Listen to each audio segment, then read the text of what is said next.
হবে। বলো নমুনিয়ার মানুষ, তোমার দাম্ভিকতা কোথায় যাবে সেদিন? তুমি কি আগুন বরদাস্ত করতে পারবা, সহ্য করতে পারবা? এই শরীরে তোমার এই তাকত, এই শক্তি আছে, তোমার এই চামড়া কি ওই সেদিন আগুন বরদাস্ত করতে পারবে?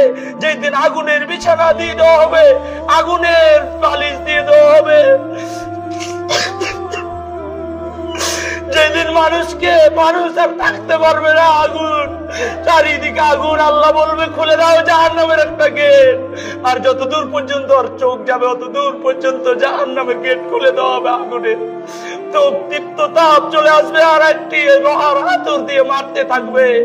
আল্লাহ নবী বলছেন এই হাতুড় এত বড়, এত শক্তিশালী হবে, এই হাতুড় দিয়ে যদি একটি পাহাড়কে মারা হয়, পাহাড় মাটি হয়ে যাবে, ধুলা হয়ে যাবে। সেই হাতুড়ের বাড়ি আপনাকে মারতে থাকবে, আর দুই দিক থেকে কবরের মাটি আপনাকে চাপতে থাকবে, একদিকের হাড় আর একদিকের হাড় ঢুকে চলে যাবে।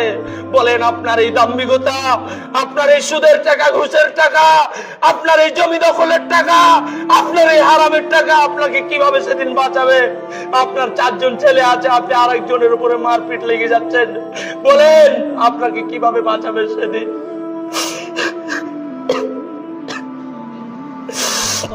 আল্লাহ তাআলা কোরআনে বলছেন ওয়াল আসর, সময়ের কসম, সময়ের কসম, জামানার কসম কে আল্লাহ বলছে? আল্লাহ শুনে আল্লাহ বলছেন সময়ের কসম, সূর্যের তাপ যত গতিতে আসে এই দুনিয়াতে, যত তাড়াতাড়ি আসে, আপনার জীবন থেকে এক একটি মিনিট কমে যায়, এক একটি দিন কমে যায়।